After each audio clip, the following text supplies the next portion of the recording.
ہمارے حضرت علماء اس کی مثال دیتے ہیں، کیونکہ بڑے علماء دیتے ہیں اس لیے مجھے دینے میں کوئی آر محسوس نہیں ہوتی. مجھے بعض لوگ کہتے ہیں عجیب عجیب مثالیں دے دیتا ہے. میں نہیں دے رہا بھائی، حکیم الامہ حضرت مولانا اشرف علی تھانوی نے دی ہے اور ہمارے اکابر نے دی.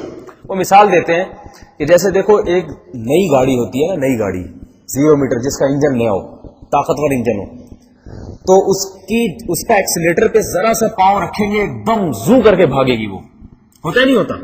لیکن فل اسپیڈ میں جا رہی ہے، بریک پہ ذرا سا پاؤں رکھیں گے، جس اسپیڈ سے جا رہی تھی اسی سے وہ رکے گی بھی.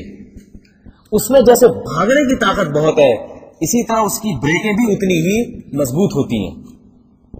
بھاگتی ہوئی جا رہی ہے، ذرا سا بریک پہ پاؤں رکھیں گے، ہائیڈرولک بریک ہوتی ہے اور سارے پش صحیح کام کر رہے ہوتے ہیں اس کے، ایک دم زو کر کے پہیے کو جام کر دے گی. اور فرماتے تھے گاڑی اگر پرانی ہو جائے، اس کا انجن پرانا ہو جائے، 1963 کا ماڈل جناب سڑک پہ لے کے چلا رہے تو پورا ایکسیلیٹر دبا دیں، پورا دبایا ایکسیلیٹر، تو اس کے بعد آہستہ آہستہ دھچکے لے کے تھوڑا سا ہلنا شروع ہوگی. اسپیڈ پکڑتے پکڑتے کافی ٹائم لگ جائے گا. اسپیڈ نہیں ہے، جدھر کو جا رہی ہے جوش جذبہ نہیں ہے ادھر کو جانے میں. بڑے آرام سے پوچھے گی جاؤں، بولے گا جا بھائی جا یار پہنچ. پھر تھوڑا سا اوور ٹیک ہی نہیں کرتی. ادھر سے اوور ٹیک کرنا ہے، آپ نے فل ایکسیلیٹر پہ پاؤں رکھا، وہ آدھے راستے میں ہی آدمی کہتا ہے بھائی بس پیچھے پیچھے ہی رہو آرام سے. تو اس میں جذبہ جوش نہیں ہوگا. لیکن بریکیں بھی اسی حساب سے ہوں گی. اگر کسی کھائی کی طرف رخ کر کے چلا دیا، اب آپ نے دیکھا بھائی کھائی سامنے، اب لگاؤ بریک 6 دفعہ دبانی پڑے گی. اس کے بعد بھی وہ ہسکولے لیتے لیتے ڈھین کھائی میں جا کے گر جائے گی. یا تو رکے گی بھی تو بالکل قریب جا کے آدھا پہیا اس کا کھائی میں، آدھا جو ہے نا وہ باہر. بس اللہ ہی بچائے اس کو. جیسے اس میں ایکسیلیٹر نہیں ہوتا، اس کی اسپیڈ کم ہوتی ہے، تو بریکیں بھی اسی حساب سے فیل ہو جاتی ہے، رکتی نہیں ہے. تو ہم علماء نے لکھا ہے کہ جو کمزور آدمی ہوتا ہے، یا بڑھاپا آ جائے انسان پر، یا بچپنا ہوتا ہے، یا بڑھاپے میں بھی انسان کا یہ حال ہوتا ہے، فرمایا گناہوں کی طرف اتنی رغبت نہیں ہوتی جیسے جوان آدمی کی ہوتی ہے، جوش جذبہ نہیں ہوتا. لیکن اگر تھوڑی سی بھی رغبت اس کے دل میں پیدا ہو گئی، جیسے کہ اتنا تو شیطان پیچھے لگا رہتا ہے نا، تھوڑی سی بھی جوانی میں اس کو ختم نہیں کیا، اس نے کچل کچل کے جوانی میں ان خواہشات کا خون نہیں بہایا، باقی چھوڑا اس نے یہ سوچ کے کہ میں بڑھاپے میں توبہ کروں گا. اور بڑھاپے میں ابھی اس کو عادت ہے بدنظری کی، بڑھاپے میں اس کو عادت ہے ناجائز کاموں کی، شراب کی، ہیروئن کی، چرس کی. اول تو ایسا آدمی بڑھاپے تک پہنچتا ہی نہیں ہے. لیکن اگر پہنچ گیا اور ابھی عادت ہے، جوانی والی عادت برقرار ہے، تو ٹھیک ہے، وہ جوانی جیسا جوش تو نہیں ہوگا، لیکن بریکیں بھی اس کی فیل ہو چکی ہوں گی. اگر وہ گناہ کا دل میں ذرا سا خیال آیا نا کہ چلو یار یہ گزر رہی ہے، اس کو دل تو کر رہا دیکھنے کا، لیکن اب میں اپنے اوپر بریک لگاؤں، جبر کروں، بریکیں نہیں لگتی. پھر کتنے بوڑھے لوگ ہیں جو مسجد کی طرف نہیں آتے، حالانکہ قبر پاؤں میں لٹکے ہوئے ہیں. ان کے لیے تو مسجد میں آنا کیا مشکل. گھر میں نہ ڈرامے میں وہ مزہ آ رہا ہے جو جوانی میں آیا کرتا تھا، نہ ایف ایم سننے میں، گانے سننے میں وہ مزہ آ رہا ہے جو جوانی میں آیا کرتا تھا، مگر وہ ٹی وی کا ایک بور سا پروگرام یا کوئی ٹیسٹ میچ لگا ہوا ہے، وہ ٹیسٹ میچ بھی مسجد میں آنے سے رکاوٹ بن جاتا ہے. کیوں؟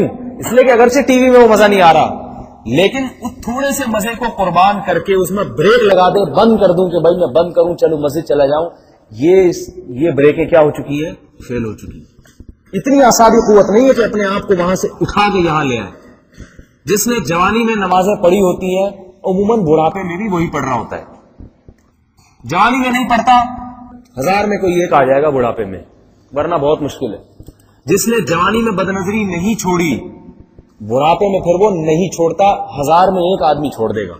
جس نے جوانی میں فلمیں، ڈرامے، زنا نہیں چھوڑا، تو یاد رکھو بڑھاپے میں نہیں چھوٹتی، یہ زنا بھی نہیں چھوٹتا.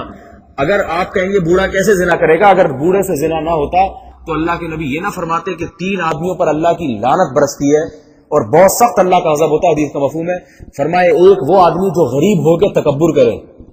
تکبر کے لیے جیب میں ہے نہیں، دکان پکوڑوں کی اور بات کروڑوں کی، جیب میں کچھ ہے نہیں، پکوڑوں کی دکان کھول گئے اور باتیں ایسی.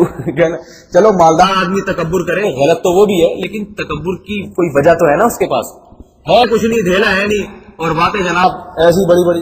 تو اس غریب متکبر کی طرف اللہ نظر نہیں اٹھاتی. ایک وہ جو بوڑھا ہو اور زنا کرے. بڑھاپا تو انسان کو پاکیزہ بنا دیتا ہے، چہرے پہ نور لے آتا ہے. مسلمان کا بڑھاپا بہت اچھا ہوتا ہے، لیکن گناہگار آدمی کا بڑھاپا اچھا نہیں ہوتا، پھٹکار برستی ہے اس کے چہرے پر. تو اس سے پتا چلتا ہے کہ بڑھاپے میں بھی انسان کی رغبت زنا کی طرف ہوتی ہے. تبھی تو اللہ کے نبی نے لعنت اور اللہ کے غضب کی وہی سنائی. اگر ہوتی ہی نہیں تو اللہ کے نبی یہ کیوں کہتے؟ آپ تو فرماتے بوڑھا ہے تو رغبت ہی نہیں ہوگی. تو رغبت ہوتی ہے، اور پھر تھوڑی سی رغبت کو برداشت نہیں کر پاتا.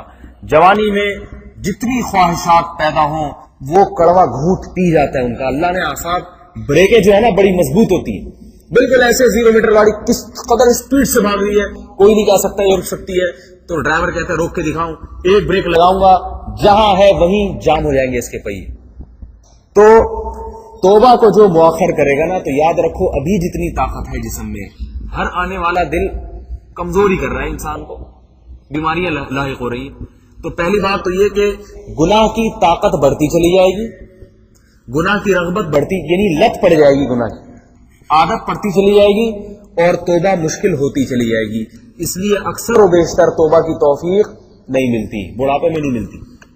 اور اگر بالفرض بڑھاپا یہ جب آ بھی جائے، دوسرا احتمال یہ ہے کہ کسی کو کیا یقین ہے کہ توبہ کی توفیق ملے گی بھی، اتنی عمر ملے گی بھی کہ جس میں مہلت ملے گی بھی یا نہیں ملے گی. کتنے واقعات ایسے نہیں، گناہ کیا اور موت واقع ہو گئی، گناہ کیا بلکہ عین گناہ کے دوران موت واقع ہو گئی. تو کس کو یہ ضمانت ہے میں یہ گناہ کر رہا ہوں، اس جب تک میں فارغ نہیں ہو جاؤں گا گناہ سے، دل میرا بھر نہیں جائے گا، تو اس وقت تک مجھے مہلت بھی ملے گی، اللہ توبہ کی مہلت دے گا، یہ کسی کو یقین ہے کیا؟ تو اس لیے میرے بھائی یہ بیوقوفی اور حماقت ہے.